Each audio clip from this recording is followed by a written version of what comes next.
Hello everybody, welcome back to my channel Concept Learning. This is Rasagna. Yes, so what are we doing with the topic? Multiple integrals, right? Yes. So in multiple integrals we are going to do some new two topics today, okay? Yes, I didn't tell you what those topics are in my previous class also. So in this class we are going to deal with two topics, two different topics. That is, these are the applications of multiple integrals, okay? Till now we have learned how to solve them and a few applications like finding the area and volume. So now we are going to deal with some other applications.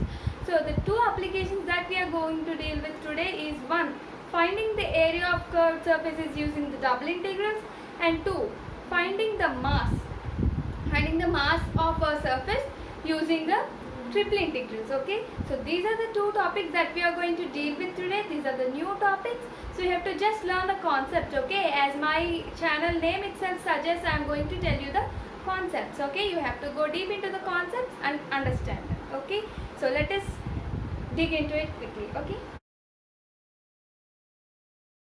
Okay, so let us look into the first concept, that is area of curved surfaces. Okay, so these are the formulas finding. This is in the first quadrant if you find, second and third and respectively, so on. Okay, so find the area of a portion of, this is a problem based on it, a portion of a cylinder x square plus z square equals to 4 lying inside this cylinder. Okay, so I have also drawn the cylinders for you. These are the cylinders. This is the cylinder x square plus z square equals to 4, and this is the cylinder x square plus y square equals to 4. As you have already studied here, portion of a cylinder. So this portion of a cylinder we need, that is this part, right? That is lying in this plane. And anyways, if you could see, these are the cylinders. So I have only drawn this part, that is only this part, right? It would be surrounding the whole axis there, but I have drawn only this part. The same way around here also. Okay, I hope you got it. So if you observe, these are symmetrical about the axis, right? So I have already told you, those are symmetrical about the axis. You have to take one plane's integration and multiply it by 8. Okay, so that is the same thing we are going to do over here now. Okay, so I am going to take only the first quadrant part and multiply it by 8 so that I would get the complete area. Have you got the point? Yes. So now we have to find only this one, right? So I have to use this formula for the first quadrant. So dz by dx. How do I find dz by dx from this? Okay, I have to find it from this dz by dx, right? Yes. So how do I find dz by dx from this? I get 2x plus 2z into dz by dx is equals to 0, right?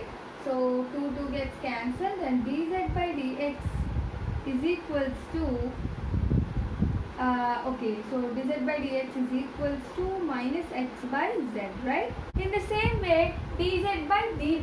Okay, so dz by dy means from the same equation we have no y component over there, so it will definitely become 0. Have you got the point? So these are the values. I'll write it over here. Dz by dy is equals to 0 and dz by dx is equals to minus x by z. Okay. Yes. So now I'll be erasing this part. Okay. I'll be erasing that complete part. Yes. Okay. So now we have to put these values into the formula. Okay, into this formula. So I'll calculate this part first. Okay, how do I calculate that part now?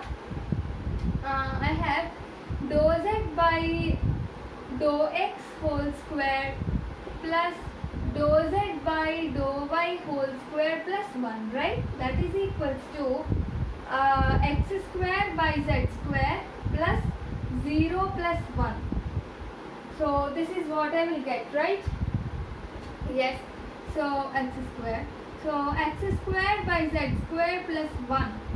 This gives me x square plus z square by z. Okay. So this is what I have. Okay, z square. So this is what I have got. Now instead of this z square, I hope I could put instead of z square I could put z square equals to 4 minus x square, right? Could I put it? Yes. So this will become x square plus 4 minus x square by 4 minus x square. Am I right? So what will this give me? 4 by 4 minus x square, right? So this is what I would get now. Am I right? So this is this part. What I got, this part, okay? So now I'll substitute this into this. So what is the thing that I got now? 4 by 4 minus x square, and I have to put inside this root. Remember that. Okay? So now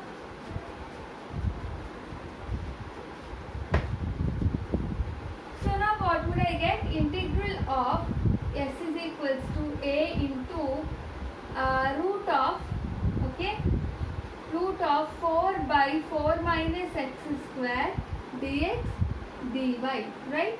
Yes. So in this integral, what is the thing that I have to write?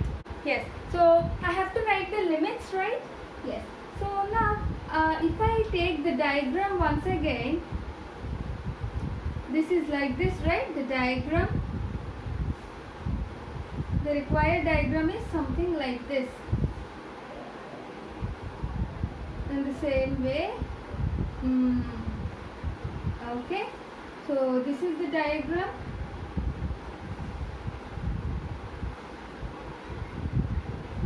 Okay. Yes. This is how these cylinders look like. Okay, they would intersect over here. I'm sorry. Okay. Okay, so this is how the cylinders look like, right? So what is this intersection point? If you have found out, this intersection point would be 2, 0, 2. Okay. So now if you find this area, if you take that strip as ever to find the limits, if you take that strip and move it with the x-axis, you would get from 0 to 2. The limits would be from 0 to 2. Okay, and the next limits, if you move it through if you check it through y-axis, this would be along this curve, right? Along that curve. So what is that cylinder? X square plus z square is equals to 4, right? So what would that limit be? Z square equals to 4 minus x square, and z would be root of 4 minus x square. So 0 to root of 4 minus x square. So I only took the positive quadrant limits, right? So into 8, because this is symmetrical. Hope you all understood, right? Yes.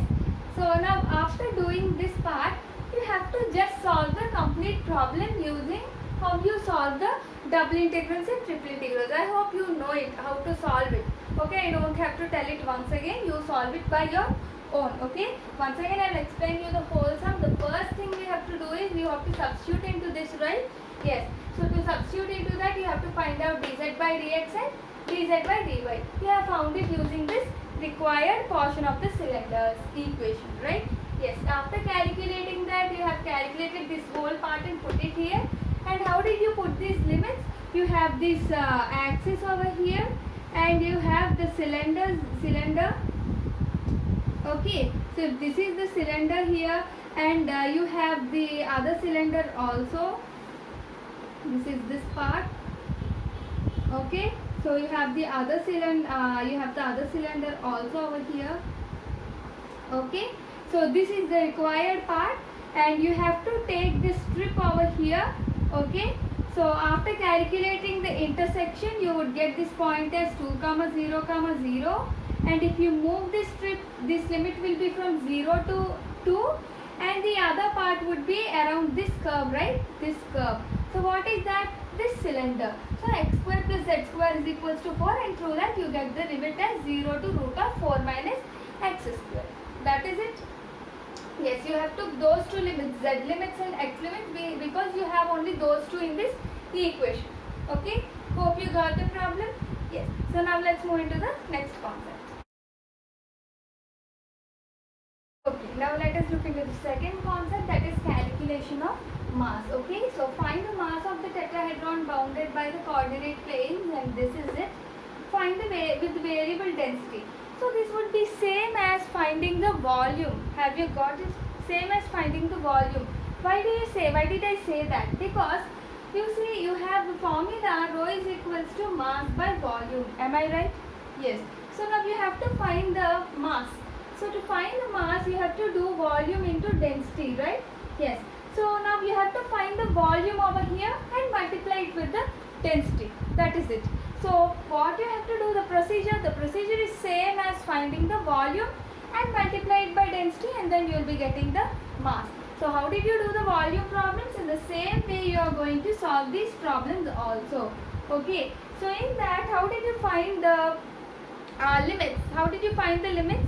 To find the limits, you have to first put z is equals to 0, and you would be getting x limits in terms of y, and next put first put y and z as 0, right? Yes, I will do it procedure wise. First, to find the limit of x, because I thought x limits as constant, I will put y is equals to 0 and z is equals to 0. So x by a plus 0 is equals to 1, and x limits would be a. That is from 0 to a. Okay, because the tetrahedron is like this, right? It would be like this, the plane, right? The required. So this is the complete tetrahedron. Okay, so pause all in the positive quadrants. So that would be 0 to a. The limits would be 0 to a. Now finding the other limit. Now I have to put z is equals to 0. So now z is equals to, now I'm putting z is equals to 0. What do you get? X by a plus y by b is equals to 1, and y by a equals to 1 minus y by b, x by a, okay? Okay, sorry, I have to find the y limits, right? So y by b equals to 1 minus x by a, that implies y is equals to b into 1 minus x by a, okay? So these are the y limits from 0 to this one, okay? Yes, now moving on to the next one. I don't have to put anything as 0, I have to do it directly. So z by c is equals to 1 minus x by a minus y by b. Okay, so z is equals to c into 1 minus x by a minus y by b. Right? Okay, now, yes, that is it. And now I have got the limits. X is equals to 0 to a, and y is equals to 0 to b into 1 minus x by a, right? And z is equals to 0 to c into, right? c into 1 minus x by a minus y by b. That is it. So these are the limits. Now you have to put the limits, okay? Same as finding the volume, but you have something over here, that is x, you have rho is equals to nu into x by z. Rho is variable, that is the density is varying over here. So the triple integral of, so you are finding the mass is equals to triple integral of rho into dx, dy and dz, right? So the limits are from 0 to a and from 0 to b into 1 minus x by a, right? And c, 0 to c into 1 minus x by a minus y by b, right? Yes. So now you have to substitute this part. M is equals to triple integral of 0 to a, 0 to b into 1 minus 1 by x by a, c into 1 minus x by a minus y by b, right? 0. Okay. So nu into x, y, z, dx, dy, dz, okay? So this nu is constant over here. So you have to solve this integration, okay? Today I am not going to teach any integrations because you already know how to solve the integrations. We have did in many classes till now. We have did how to do in triple integrals. Next we have also already did in volumes. We have done many problems, enough problems. So now you have to do how to find this part, okay? That is your work, okay? That is it. So this is the process how you would find the calculation of mass. I have already told you why this would be same as the volume, because rho is equals to mass by volume, that is density equals to mass by a volume, and the mass gives you density into volume, right? So density into volume means you have to find the volume and multiply it with density, that is it. And here you have varying density, and so you have to substitute this part and also calculate that part also. Okay, so this is dz, right? So have you got the point? So that is it for today. I have told you 2 concepts, right? I hope that would be sufficient for today. And do not forget to like, share the video. Also subscribe to the channel. Share this video to many of your friends, okay? So that they could also benefit from them. Yes. So thank you for now. Meet you in my next class. Bye-bye.